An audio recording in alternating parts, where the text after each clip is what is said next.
I effed up by giving my old sports car to my stepson, instead of my actual son who wanted it since he was a child. I've been a car mechanic since the age of 19 and I have my own garage. Throughout my entire life, I've always had a black Chevrolet Chevelle SS. After my first marriage went in shambles, I remarried a few years later. My new wife had a son, making him my stepson. Meanwhile, my son from my first marriage was living with his mom, but I saw him quite often at the shop. He dropped by occasionally to say hello or look at the cars I had in the shop. A while later, my ex-wife and son moved a few states away.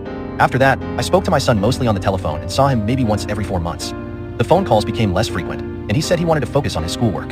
Recently, my stepson had his 16th birthday. He was a grade A student, so I decided to give him my old Chevrolet Chevelle. I texted my real son a picture of my stepson with the car on his 16th birthday party. My son texted me back with, "Is this a joke?" I texted him back with, "No, why?" He called me not a few seconds later, yelling at me to tell him that it was a joke.